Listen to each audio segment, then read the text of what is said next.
Hello नमस्कार साथियों, मैं मनीष कुमार आप लोगों का आपके अपने आरएम क्लासेज में स्वागत करता हूं। चलिए आज हम लोग फिर मिल रहे हैं आधुनिक भारत के एक और बेहतरीन टॉपिक को लेके, जिसका नाम है कांग्रेस का लखनऊ अधिवेशन।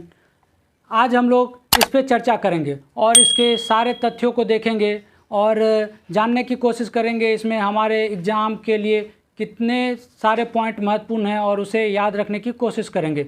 और इसके बारे में हम लोग जानेंगे कि ये अधिवेशन में क्या क्या घटनाएं घटी और उसके सारे तथ्यों को, उन घटनाओं में क्या क्या बातें थी, सब हम लोग देखेंगे आज के इस वीडियो में। तो आप लोग सबसे पहले इस वीडियो को अपने दोस्तों के साथ शेयर कर दें ताकि उन्हें भी इस वीडियो का फ़ायदा मिल सके और वो अपने आने वाले एग्ज़ाम की अच्छे से तैयारियां कर सके। चलिए तो हम लोग शुरू करते हैं इस वीडियो को। क्या है ये? कांग्रेस का लखनऊ अधिवेशन। तो इसमें देखिए क्या क्या पूछा जाता है, आप लोग को ये बहुत ध्यान रखने वाली चीज़ है। कांग्रेस का लखनऊ अधिवेशन, लखनऊ अधिवेशन क्यों कहते हैं? तो लखनऊ अधिवेशन कहने का मतलब है कि ये जो अधिवेशन था, तो ये अधिवेशन कहाँ हुआ? तो ये अधिवेशन हुआ था लखनऊ में। और कांग्रेस, तो ये कौन थी? इंडियन नेशनल कांग्रेस, भारतीय राष्ट्रीय कांग्रेस, इसी को अखिल भारतीय राष्ट्रीय कांग्रेस भी कहते हैं। और ये अधिवेशन जो था वो वार्षिक अधिवेशन था। तो इसका आयोजन कब हुआ था? तो देखिए दिसंबर 1916 इसका कांग्रेस के अधिवेशन का क्या हुआ? वार्षिक अधिवेशन का दिसंबर 1916 में आयोजन किया गया था। और इसमें पूछा जाता है कि इस अधिवेशन के अध्यक्ष कौन थे? तो देखिए इसकी अध्यक्षता जो है वो अंबिका चरण मजूमदार ने की थी। ठीक है, कौन किए थे? तो अंबिका चरण मजूमदार। आप लोग को ये नाम बिल्कुल याद रखने हैं, बार बार रिवीजन करके इसे याद रखने की कोशिश करें, क्योंकि आप लोग के एग्जाम में डायरेक्ट ही पूछ लिए जाते हैं कि लखनऊ अधिवेशन की अध्यक्षता किसने की थी। ठीक है, तो ये देखिए अब इस अधिवेशन में दो बहुत ही महत्वपूर्ण घटना घटी थी। एक क्या था कि एक घटना थी इसमें कांग्रेस का जो विभाजन हुआ था, कब? 1907 में सूरत अधिवेशन में, आप लोग को याद होगा। तो उसमें क्या हुआ था कि कांग्रेस जो है दो भागों में बट गई थी, एक गरम दल और दूसरा नरम दल। तो जो गरम दल थी उसका इसी कांग्रेस के लखनऊ अधिवेशन में फिर से क्या हुआ? तो वापसी हुआ।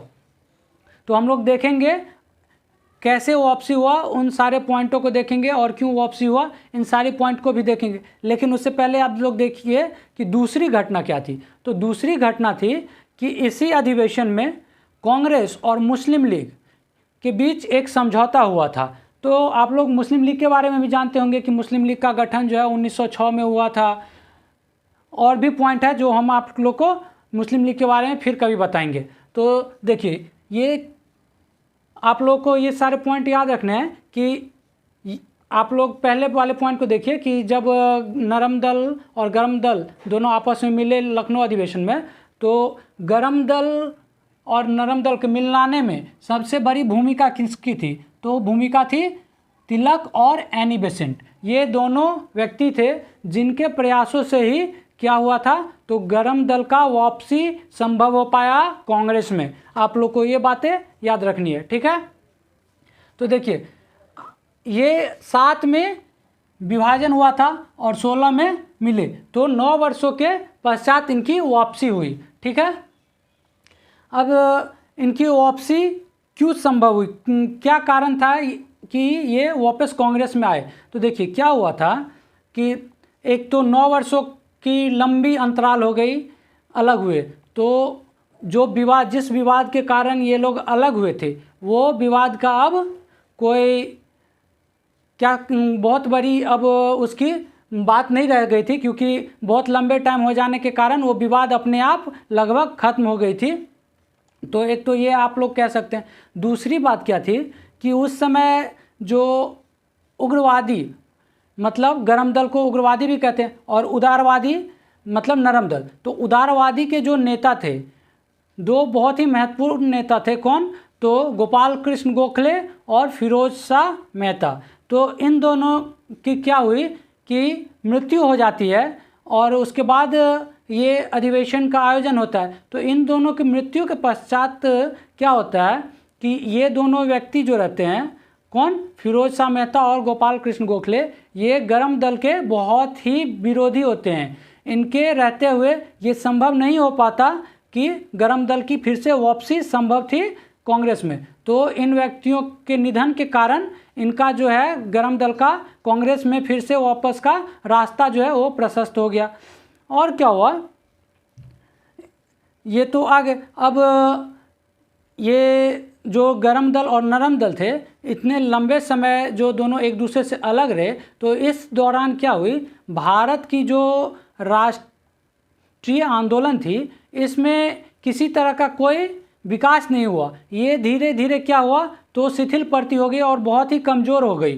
तो इन लोगों ने देखा कि जब तक हम लोग साथ नहीं आएंगे तो फिर से हम लोग इस आंदोलन को और नहीं बढ़ा पा रहे हैं। तो इसलिए इन लोगों ने क्या किया, तो एक दूसरे से अपनी सारी गिली शिकवे मिटा के एक दूसरे से मिले और गर्म दल का फिर से वापसी करा लिया गया कहाँ, तो कांग्रेस में। तो इन सारी बातों को आप लोग को ध्यान रखना है। अब देखिए, तिलक जी जो थे, वो तिलक जी एक्चुअली क्या हुआ था, तो तिलक जी को 1908 में ये जो उस समय ब्रिटिश सरकार थी वो गिरफ्तार कर ली थी और 1908 से 1914 तक वो जेल में थे। तो 1914 में जब वो जेल से रिहा हुए तो उस समय रिहा होने के बाद तिलक ने क्या कहा, तो तिलक जी ने कहा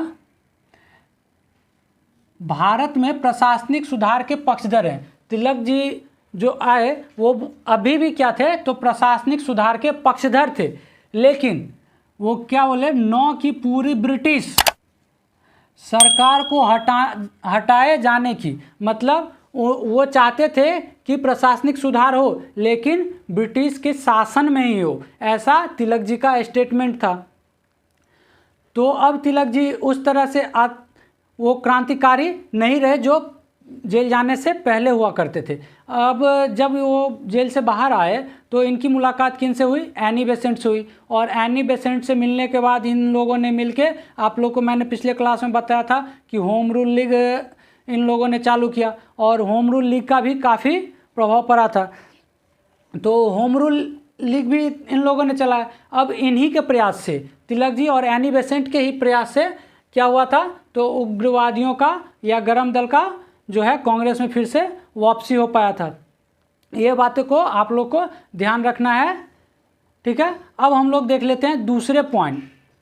जो दूसरा पॉइंट है वो क्या कहता है, तो दूसरा पॉइंट है कांग्रेस। देखिए, कांग्रेस और मुस्लिम लीग, इन दोनों के बीच क्या हुआ, तो इन दोनों के बीच एक समझौता हुआ और वो समझौता होने में जो सहयोग सबसे ज़्यादा अदा की, वो किन्होंने सहयोग अदा की, तो तिलक और मोहम्मद अली जिन्ना, इन दोनों के प्रयास से ही कांग्रेस और मुस्लिम लीग के बीच समझौता हुआ। और ये जो समझौता हुआ इसी को कहा गया क्या, तो लखनऊ समझौता या फिर कांग्रेस लीग समझौता। देखिए, इसे लखनऊ समझौता कहा गया या फिर कांग्रेस लीग समझौता, ठीक है। आप लोग को एग्जाम में डायरेक्ट पूछ लिया जाएगा कि कांग्रेस समझौता, कांग्रेस लीग समझौता किसके किसके बीच हुई थी, तो कांग्रेस और मुस्लिम लीग के बीच। और इसमें किनका योगदान था इस समझौता कराने में, तो आप लोग को याद रखने किसका, तो बाल गंगाधर तिलक और मोहम्मद अली जिन्ना, ठीक है। अब देखिए, इसमें क्या हुआ था कि इस मुस्लिम लीग और कांग्रेस, ये दोनों जो थे एक साथ लखनऊ में अधिवेशन कराए, एक साथ अधिवेशन हुआ लखनऊ में दोनों का। और इस अधिवेशन में क्या हुआ, संवैधानिक सुधार की संयुक्त कार्यक्रम के आधार पर राजनीतिक क्षेत्र, क्या था, राजनीतिक क्षेत्र एक दूसरे के साथ सहयोग, क्या था, एक दूसरे के साथ सहयोग के संबंध में समझौता किया गया। इस समझौते में क्या हुआ कि समझौते में आप लोग को ध्यान रखना है कि संयुक्त कार्यक्रम के आधार पर राजनीतिक क्षेत्र में एक दूसरे के लिए सहयोग करेंगे, इस तरह की समझौता हुई, ठीक है। तो ये आपको याद रखना है। अब देखिए, आखिर क्या हुआ, इनको मुस्लिम लीग को कांग्रेस में मिलने की कांग्रेस के साथ समझौता करने की जरूरत क्यों पड़ी? तो आप लोग को ध्यान रखना है कि 1905 में क्या हुआ था। तो 1905 में बंगाल विभाजन हुआ था। तो बंगाल विभाजन के समर्थन में कुछ मुसलमानों ने आंदोलन चलाए थे, क्या? बंगाल विभाजन का समर्थन किया था। और क्या हुआ, दिल्ली दरबार जब 1911 में हुआ तो उसमें क्या किया गया, तो बंगाल विभाजन को रद्द कर दिया गया। तो जिन लोगों ने इसका समर्थन किया था बंगाल विभाजन का, वो क्या हुए, तो इस चीज़ से नाराज़ हो गए, नाखुश हो गए। किससे? तो बंगाल विभाजन को रद्द जो किया गया जिससे। तो अब एक ये कारण था। दूसरा कारण क्या था कि 1912-13 में क्या हुआ, तो बाल्कन युद्ध हुआ। तो बाल्कन युद्ध किसके किसके बीच में हुआ था, तो तुर्की और बाल्कन कंट्रीज़ के बीच।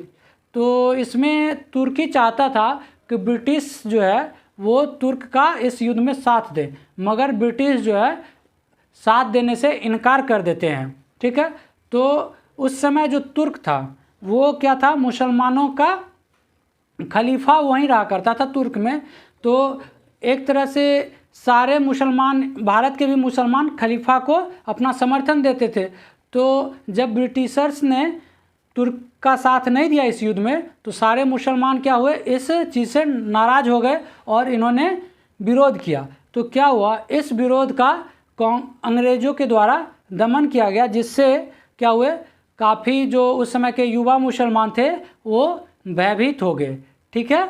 तो आप लोग को ये पॉइंट याद रखने हैं, जिस कारण क्या हुई कि मुस्लिम लीग को अब एक सहारे की ज़रूरत थी जो उनके साथ स्वशासन के लिए आवाज़ उठा सके। तो इस कारण मुस्लिम लीग ने कांग्रेस के साथ समझौते के लिए, मुस्लिम लीग कांग्रेस के साथ समझौते के लिए क्या हुई, तो तैयार हो गई। और आप लोग ये ज़रूर याद रखिएगा कि इसमें योगदान किसका था, तो तिलक जी और मोहम्मद अली जिन्ना का। तो अब देखिए ये, और यही से ये लीग क्या हुआ, तो ये मुस्लिम लीग जो थी वो क्या की, तो कांग्रेस को एक, देखिए कांग्रेस ने पहली बार मुस्लिम लीग की पृथक सांप्रदायिक निर्वाचन मंडल की मांग को स्वीकार कर लिया। तो ये कंडीशन रखा था कौन, मुस्लिम लीग, कि हम समझौता करेंगे लेकिन आपको क्या करना पड़ेगा, तो पृथक निर्वाचन प्रणाली जो मुसलमानों को दी गई है वो आपको स्वीकार करना पड़ेगा। तो इससे पहले 1916 से पहले कांग्रेस इस चीज़ का विरोध करती थी कि जो दिया गया था पृथक सांप्रदायिक निर्वाचन मंडल जो दिया गया था मुसलमानों को, इसका विरोध किया जा रहा था। किसके द्वारा विरोध किया जा रहा था, किसके द्वारा विरोध किया जा रहा था, तो कांग्रेस के द्वारा। और इसी में क्या हुआ था, तो ये कांग्रेस जो है वो स्वीकार कर लेती है, इनका पृथक निर्वाचन मंडल को स्वीकार कर लेती है। ठीक है, आपको ये बातें याद रखनी है। अब देखिए इस के जो समझौते हुए उसमें ब्रिटिशर्स को कुछ एक जो है वो स्मरण पत्र दिया गया। देखिए इसमें इस समझौते में के अंतर्गत 19 स्मरण पत्र जारी किए गए। ठीक है, इसमें क्या था, तो ब्रिटिश सरकार जो है भारत को अविलंब स्वशासन प्रदान करे। स्वशासन तो आप लोग जानते होंगे क्या है। स्वशासन मतलब जो उसी देश के नागरिकों द्वारा चलाया जाने वाला शासन को हम लोग कहते हैं स्वशासन। ठीक है, तो क्या मांग की गई ब्रिटिश सरकार से कि भारत को अविलंब स्वशासन प्रदान किया जाए। और क्या मांग किया गया, तो प्रांतीय विधान परिषद में भारतीयों की संख्या बढ़ाना। ठीक है, जो प्रांतीय परिषद था उसमें क्या है कि भारतीय सदस्य थे उनकी संख्या को बढ़ाया जाए उसमें। और क्या, उनके जो अधिकार थे उस अधिकार को और बढ़ा दिया जाए, उनको और अधिकार प्राप्त मतलब दिए जाएं। अब देखिए इसमें और क्या हुआ, तो इसमें हुआ वायसराय की कार्यकारिणी परिषद में आधे से ज़्यादा भारतीयों को शामिल करने।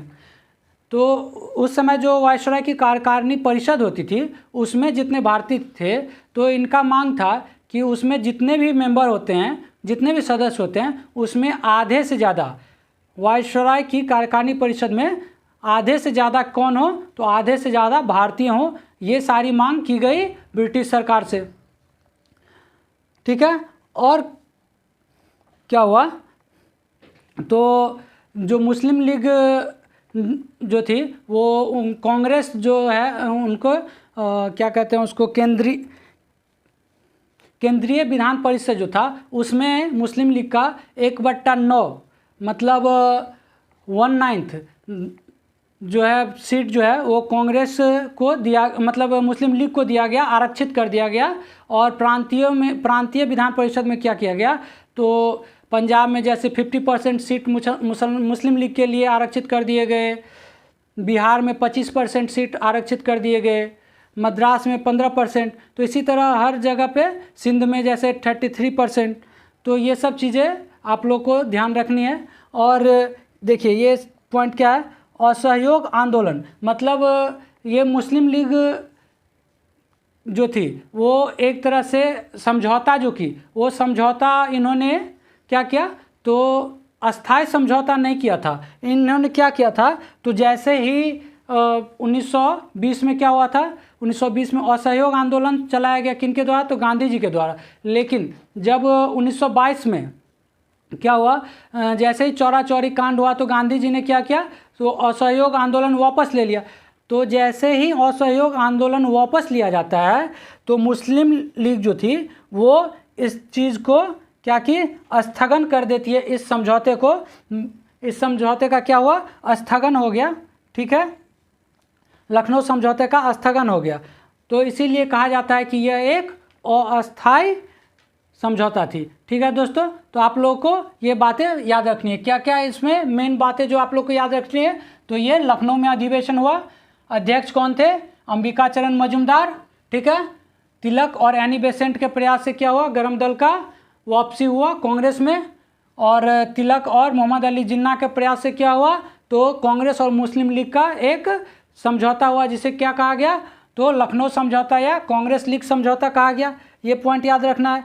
और इसमें क्या याद रखना है, तो पहली बार जो है कांग्रेस जो है वो पृथक निर्वाचन प्रणाली मंडल जो मुस्लिम लीग की मांग थी उसको स्वीकार किया। ठीक है, और इस समझौते में क्या हुआ कि 19 स्मरण पत्र ब्रिटिश सरकार को दिए गए, जिसमें क्या था, ब्रिटिश सरकार से मांग की गई कि भारत को अविलंब जो है स्वशासन प्रदान किया जाए। और क्या था, प्रांतीय विधान परिषद में सदस्यों की संख्या बढ़ाई जाए। और क्या था, वायसराय की कार्यकारिणी परिषद में भारतीयों की संख्या जो है वो आधे से ज़्यादा कर दी जाए। तो इन सारी मांगों को आपको याद रखना है। और असहयोग आंदोलन के